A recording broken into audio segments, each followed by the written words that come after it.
11th class में मेरे साथ एक लड़का पढ़ता था, मेरा फ्रेंड ही था।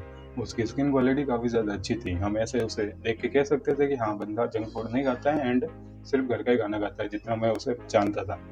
एक्स्ट्रा ऑर्डिनरी वो डाइट में कुछ भी नहीं करता था। लेकिन यहाँ पे एक प्रॉब्लम थी। स्कूल के और क्लास के बाकी लड़के उसे मिठा, चिकना और ऐसे सिमिलर वर्ड्स से चिढ़ाते थे।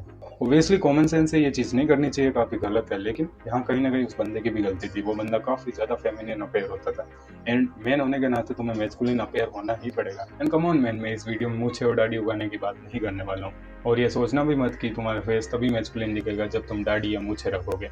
मैं तुम्हें प्लेंटी ऑफ एग्जाम्पल दिखा दूंगा जिनके फेस पर दाढ़ी और मूछें नहीं है, लेकिन तब भी वो मैस्कुलिन अपेयर करते हैं एंड उन्हें देखकर कोई ऐसा नहीं कह सकता कि लाइक ये मीठा या चिकना है। स्टिल मैं मेरे ही एग्जाम्पल लेता हूँ। मैं ज़्यादा टाइम क्लीन सेव ही रहता हूँ एंड स्कूल में मैं क्लीन सेव ही रहा हूँ, लेकिन मुझे कोई नहीं चिढ़ाता था एक्सेप्ट वो दो तीन स्कूल के जो लड़के होते हैं ना, जो सिर्फ मूछे और दाढ़ी से मैस्कुलिन बनने की कोशिश करते हैं, उन्हें छोड़कर। एंड मैं उन्हें सीरियस भी नहीं लेता था, तो तुम्हें भी उनको सीरियस नहीं लेना है। So let's talk about the 4 points जिससे तुम अपने लुक्स को भी इंप्रूव कर लोगे एंड साथ में तुम मैस्कुलिन भी दिखोगे। First and the obvious reason why almost Indian boys looks like this is facial bone structure. इसे तुम बोन डेफिनेशन भी कह सकते हो, यानी कि तुम्हारी बोन्स कितनी ज़्यादा डिफाइंड है, कितनी ज़्यादा तुम्हारे फेस पर पॉप आउट करती है। इससे काफ़ी ज़्यादा फर्क पड़ता है कि तुम कितने ज़्यादा अच्छे दिखोगे और कितने ज़्यादा मैस्कुलिन दिखोगे। तो इंडिया में एक बहुत बड़ी प्रॉब्लम है, आधे से ज़्यादा बंदों का तो बोन स्ट्रक्चर अच्छा ही नहीं है, क्योंकि उन्होंने टीनेज ईयर में काफ़ी ज़्यादा गलतियाँ कर दी थी। रेस्ट ऑफ पीपल अपने बोन्स को फेशियल फैट के पीछे छुपा रहे हैं। उनके फेस पर इतना ज़्यादा फैट है कि बोन्स दिखती ही नहीं है, इसलिए वो एक गोल सा चेहरा दिख रहा है जिससे वो फेमिनिन अपेयर होता है। इसलिए सबसे पहले जो तुम्हें चीज़ करनी है वो है कि अपने फेस के फैट को डाउन करना है, डिक्रीज करना है। अब देखो, अगर तुम टीनेजर हो तो तुम्हारा बोन स्ट्रक्चर डेवलप हो रहा है, इसलिए इस वीडियो को पूरा देखना। मैंने आगे अच्छे से बताया कि कैसे तुम अपने बोन स्ट्रक्चर को अच्छे से डेवलप कर सकते हो। लेकिन अभी बात करते हैं उन बंदों की जिनके फेस के ऊपर फैट है, या फिर उन बंदों की जिनका बोन स्ट्रक्चर अच्छा नहीं है। फर्स्टली, जिनके फेस पर फैट है, सिंपल काफ़ी आसान है। अपने फैट से या फिर अपनी पूरी ओवरऑल बॉडी से फैट रिड्यूस करो, तुम्हारे फेस से फैट रिड्यूस हो जाएगा। तुम्हें पता चल जाएगा कि तुम्हारे बोन कितने ज़्यादा डिफाइंड है और कितनी ज़्यादा अच्छा लगता है तुम्हारे फेस के ऊपर। अब जिनकी बोन डेफिनेशन इतनी ज़्यादा अच्छी नहीं है, वो क्या कर सकते हैं? अब देखो, तुम्हारे पास एक ही ऑप्शन है, तुम बियर्ड और मूछों को उगा लो। इससे तुम्हारे बोन की डेफिनेशन थोड़ी कम दिखेगी एंड फेस भी एक स्ट्रक्चर दिखेगा, अगर तुम्हें आती है तो। एंड अगर तुम्हें नहीं आती है तो उगाने का ट्राई करो। अब देखो, अगर इन सिंपल वर्ड्स में तुम्हें बताऊँ कि बोन स्ट्रक्चर अच्छा कैसे होना चाहिए, तो जो एरिया एक डिसेंट होना चाहिए, टॉप टीयर की ज़रूरत नहीं है, एक डिसेंट जो एरिया होना चाहिए, कोई ज़्यादा एसिमेट्री नहीं होनी चाहिए। तुम्हारे चीक बोन्स थोड़े से पॉप आउट करने चाहिए एंड आई एरिया नेरो नहीं होना चाहिए। Second point and the most important point, your frame. Frame यानी कि तुम्हारे शोल्डर्स कितने वाइड हैं। अब देखो, मानो या मत मानो, पर तुम्हारे फ्रेम तुम्हारे फेस से ज़्यादा इंपॉर्टेंट होती है in something like masculine appear होने के लिए। अब देखो, इन चीज़ों में सबसे ज़्यादा इंपॉर्टेंट होते हैं तुम्हारे शोल्डर, तुम्हारे अपर चेस्ट एंड तुम्हारे अपर बैक। ये चीज़ें तुम आराम से बिल्ड कर सकते हो। तुम्हें बस एक वी टेपर टाइप फिजिक बनानी है, जो कि एक मैस्कुलिन, प्रॉपर मैस्कुलिन फिजिक बनाने से काफ़ी ज़्यादा आसान है। तुम्हें बस अपनी बैक, चेस्ट एंड शोल्डर्स को ट्रेन करना है।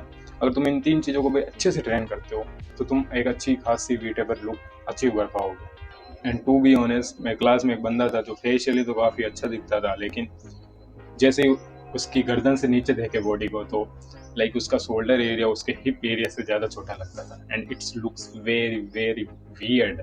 इसलिए ये तो काफ़ी फेमिनिन चीज़ में आता थी। अगर मैं तुम्हें एक गोल्डन रेशियो बताऊँ तुम्हारे वेस्ट टू तुम्हारे शोल्डर तक का, तो तुम्हारे शोल्डर और वेस्ट के बीच में 1.6 का रेशियो होना चाहिए। मेरा 1.5 का होता है एंड 1.6 का रेशियो गोल्डन रेशियो है। एंड अगर तुम्हें डेडिकेटेड वीडियो चाहिए कि कैसे एक वाइडर फ्रेम को अचीव करें, तो मुझे कमेंट में बता देना, मैं ज़रूर बना दूंगा। थर्ड पॉइंट है डाइट। अब तुम कहोगे यार डाइट ये सब जगह आ जाती है, डाइट का क्या लफड़ा है, लेकिन मैं तुम्हें एक चीज़ बता दूँ, diet can make it and break it genuinely bro. तो तुम्हें डाइट में सबसे पहले क्या करना है, प्रोटीन को इंक्रीज करना है। इंडियन डाइट में बिल्कुल भी प्रोटीन नहीं होता है, फुल ऑन कार्ब लोडेड होता है, ओनली कार्बोहाइड्रेट होते हैं। शुगर स्पाइक करता है तुम्हारा, दैट इज इट। तुम अगर कोई गोल पर फोकस करने के लिए ट्राई करोगे, वो भी तुमसे नहीं होगा। इसलिए अपनी डाइट में प्रोटीन को सबसे पहले इंक्रीज करो एंड प्रोटीन के साथ इन तीन चीज़ों को भी इंक्रीज करो, zinc, vitamin D and healthy fats. देखो, प्रोटीन तुम्हारे लिए बहुत ज़्यादा जरूरी है। तुम्हारी ग्रोथ, तुम्हारे टीनेज ईयर में सबसे ज़्यादा इंपॉर्टेंट चीज़ होती है प्रोटीन। और प्रोटीन के बेस्ट सोर्स, अगर मैं तुम्हें वेजिटेरियन हूँ तो बताऊँ तो दूध, दही, पनीर ग्रीक योगर्ट चीज़, मैं इन 5 चीज़ों को वेजिटेरियन के लिए सबसे बेस्ट प्रोटीन का सोर्स मानता हूँ। मैं उन प्लांट बेस्ड प्रोटीन को इतना अच्छा नहीं मानता हूँ, क्योंकि वो एक तो इतने ज़्यादा एफिशिएंट नहीं होते हैं, दूसरे बहुत ज़्यादा महंगे होते हैं। ये चीज़ें आसानी से अवेलेबल होती है, तो मोटा तुम्हें इन सोर्स पर ही ध्यान देना है, ना कि उन प्लांट बेस्ड प्रोटीन पर ध्यान देना है। सबसे ज़्यादा इन चीज़ों पर ध्यान दो। कितना खाना चाहिए? अपने बॉडी वेट का 1.5 टाइम्स इन ग्राम, और अगर तुम स्टार्टिंग कर रहे हो तो अपने बॉडी वेट का 1 टाइम ही खा लो इन ग्राम, बहुत है। इंडिया में एक एवरेज मर्द 30 ग्राम भी प्रोटीन नहीं खा रहा है, इसलिए तो सारे ऐसे दिखाई देते हैं। लेकिन तुम्हें ये गलती नहीं करनी, स्पेशली अगर तुम 15 से 20, 21, 22 साल के हो। प्लीज़ प्रोटीन को हाई रखो, तुम्हारी बॉडी तुम्हें काफ़ी ज़्यादा थैंक यू बोलने वाली है फ्यूचर में।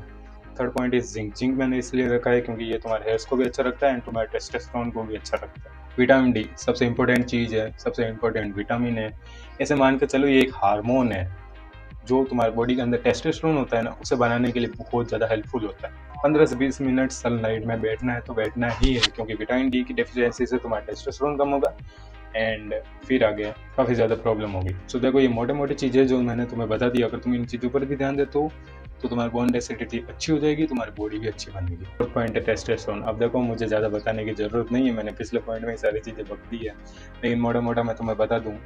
अगर तुम्हें टेस्टोस्टेरोन को ऊपर रखना है तो विटामिन डी, जिंक और आयरन को अच्छा रखना एंड फिजिकल एक्टिविटी करते रहना। प्रोटीन को भी हाई रखना, हेल्दी फैट्स को भी अच्छा रखना। जो भी मैंने डाइट के अंदर चीज़ें बताई है उससे तुम्हारा टेस्टोस्टेरोन तो अच्छा होगा ही, लेकिन टेस्टोस्टेरोन अच्छा क्यों होना चाहिए ये मैं तुम्हें बताता हूँ। अगर तुम्हारी बॉडी में टेस्टोस्टेरोन कम होगा तो सबसे पहले तुम्हें मसल लॉस नहीं होगा, ये बात समझ लो। मसल लॉस 4 हफ्ते बाद जाकर होता है। तुम्हारा मसल लॉस कैसे होगा मैं तुम्हें बताता हूँ। जब तुम्हारी बॉडी में टेस्टोस्टेरोन कम होगा, तुम्हारा ब्रेन तुम्हारी बॉडी तक एक सिग्नल भेजेगा कि टेस्टोस्टेरोन कम बन रहा है, तू मसल को खाना स्टार्ट करता है। अब ये देखो कितनी बेकार चीज़ है कि तुम्हारी बॉडी ही तुम्हारे मसल को खा रही है, तुम्हें खुद को ही डिस्ट्रॉय कर रही है। इसलिए अपने टेस्टोस्टेरोन को अच्छा रखना एंड अच्छा रखने के सारे तरीके मैंने पहले ही बता दिए। तो यही था 4 पॉइंट जिससे तुम और ज़्यादा मस्कुलिन अफेयर हो सकते हो। लेकिन यहाँ पे बात करते हैं थोड़ी सी मूंछ और दाढ़ी के ऊपर। जो भी लोग बोलते हैं मूंछ और दाढ़ी रखनी चाहिए क्योंकि वो मस्कुलिन होती है। देखो, मैं तुम्हें एक सिंपल बात बता देता हूँ, ये चीज़ें काफ़ी माइनर होती है। मैं ऐसा नहीं कह रहा इससे फ़र्क नहीं पड़ता, काफ़ी फ़र्क पड़ता है दाढ़ी और मूंछों से, लेकिन ये चीज़ें माइनर होती है, माइनर से इफेक्ट डालती है। मेजोरिटी इफेक्ट तुम्हारी यही चीज़ें डालेगी, इसलिए फोकस ऑन मेजोरिटीज़ ना कि माइनर्स। बाकी मैं बोलता हूँ तो मैं अगली वीडियो में, तब तक के लिए stay fit, stay healthy, B H M.